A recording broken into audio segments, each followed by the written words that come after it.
होगा अब ऐसी स्थिति में? देखिए, ये लड़ाई ना एकदम गलत टाइम पर हुई है। वैसे लड़ाई का कोई सही टाइम नहीं होता, लेकिन मतलब कोई भी टाइम पर कोई गलती होगी।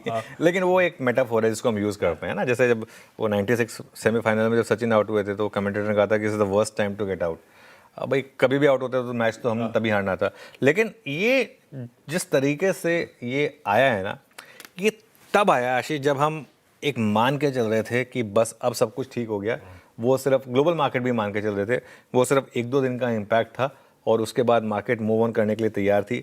हमारी मार्केट में फ्राइडे का मोमेंटम शानदार था। इनफैक्ट मैं एक चीज़ कहूँ, फ्राइडे जैसे सेशन पिछले 3-4 महीने में बहुत कम हुए। एक बार फ्राइडे का सेशन रखिएगा जिसमें निफ्टी 250 पॉइंट ऊपर था, निफ्टी बैंक 800-900 पॉइंट ऊपर था और 800 पॉइंट, और मिड कैप स्मॉल कैप सब शानदार थे। इंडिया विक्स पूरा कोलैप्स हो रहा था। मिड कैप हाईएस्ट पॉइंट पर जाकर बंद हुआ था 1.5% ऊपर, स्मॉल कैप हाईएस्ट पॉइंट पर जाकर बंद हुआ था। मिड कैप ने तो ऑल टाइम हाई लगाया था, इंडिया विक्स लोएस्ट पॉइंट पर बंद हुआ था।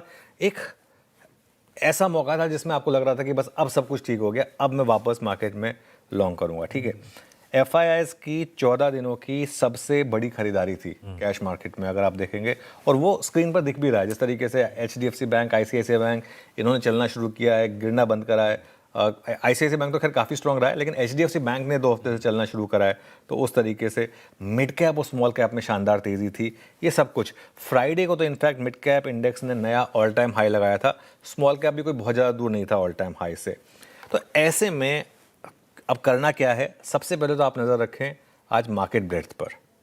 मार्केट ब्रेड्थ आपको सबसे पहले एक सिग्नल देगी। अगर मार्केट में रिकवरी हुई तो सबसे पहले मुझे लग रहा है कि मिड कैप और स्मॉल कैप चलेंगे, क्योंकि ये एक ऐसी पॉकेट है जहाँ पर स्ट्रेंथ है, जहाँ पर डोमेस्टिक मनी चेज कर रही है स्टॉक्स को, और इंडेक्स 52 वीक हाई पर है। तो ऐसे में सबसे इंपॉर्टेंट तो ये रहेगा कि अगर रिकवरी आएगी तो सबसे पहले मिड कैप और स्मॉल कैप चलेंगे। इसके अलावा आशीष, इंडिया विक्स एक और फैक्टर रहेगा, उस पर नज़र रखें। और इंडिया विक्स का ना 200 डे मूविंग एवरेज वाला चार्ट फायर करें एक बार। देखिए 2 दिन हम उससे पिछले दिन हमने बड़ी रैली देखी थी इंडिया विक्स में, उसके बाद 2 दिन हम गिरे हैं और वापस उस 200 डे मूविंग एवरेज के नीचे आके सेटल हो गए हैं। और जो वेडनेसडे की तेज़ी थी उससे नीचे आ गए हैं अब हम 12.25 पर। अब 200 डे मूविंग एवरेज है करीब करीब 14.5 पर। तो 14.5 तक की तेज़ी ठीक है, तब तक पैनिक वाला फैक्टर नहीं है। आज ऑब्वियसली इंडिया विक्स की शुरुआत मान के चलें आप 13.5, 13.6 या उसके थोड़ा और ऊपर हो सकती है, लेकिन जब तक आप 14.5 के नीचे हैं तब तक पैनिक नहीं है। और एक चीज़, बहुत कुछ इसके ऊपर डिपेंड करेगा कि कच्चा तेल कहाँ जा रहा है। ये हमारे लिए एक सॉर्ट ऑफ एल्गो ट्रेड है। 85 के ऊपर अगर आप निकले तो बड़ी गिरावट, 75 के नीचे अगर आप आए तो बड़ी रैली, और अगर 80 के आसपास रहे तो जितना गैप डाउन हो रहा है उसके बाद मोर और लेस वो इक्विलिब्रियम होगा आपका, और उसके बाद शायद रिकवरी भी पॉसिबल है, प्रोवाइडेड आप शने थोड़ा नीचे आना शुरू करें, 79 का बोला 78 समथिंग हो जाए, इस तरीके से हो जाए।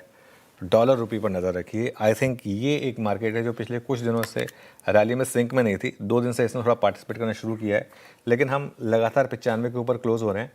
96 के ऊपर हमने बहुत कम क्लोजेस देखे हैं, कुल मिलाकर आई थिंक 3 या 4 बार ही क्लोज देखा हमने 96 के ऊपर। अगर 1 महीने का चार्ट रखेंगे आप तो वो रखिएगा, ये 96 के ऊपर नहीं जाना चाहिए। अगर 96 के ऊपर गया तो फिर हमारे लिए एक बहुत बड़ा नेगेटिव फैक्टर हो सकता है ये।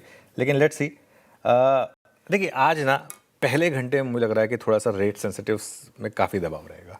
PSU banks, overall banks, NBFCs, auto stocks, real estate, ये कुछ सेक्टर्स रहेंगे जो 2 दिनों में सबसे ज़्यादा रिकवरी यहीं पर आई है, सबसे ज़्यादा शायद शुरुआती दबाव यहीं पर है। एक सिंपल एल्गो ट्रेड है जो प्ले होगा, जैसे जैसे कच्चा तेल ऊपर आएगा इनके ऊपर इम्पैक्ट आएगा। लेकिन मेरा मानना ये है कि यही सेक्टर्स हैं जहाँ पर आपको मौके भी मिलेंगे, और यहीं पर आपको, अगर आपका थोड़ा लंबा होराइजन है तो अगर आपने पिछली रैली मिस की है तो वहाँ पर आपको शायद मौके मिलेंगे ट्रेडिंग के लिहाज से। लेकिन जैसे मैंने कहा, अगर आज आप डे ट्रेड पे फोकस करना चाहते हैं तो मेरे ख्याल से फार्मा और मिड कैप आईटी ये बेहतर है। यहाँ मुझे लग रहा है कि थोड़ा सा एक आपके फेवर में एक तो रिस्क ऑफ है, रुपये ऊपर आएगा उसका एक इम्पैक्ट होगा, एक आध नंबर्स अच्छे हैं, क्रूड ऊपर है उसका एक एल्गो ट्रेड प्ले होगा, तो उसके हिसाब से ये रिलेटिवली बेटर है।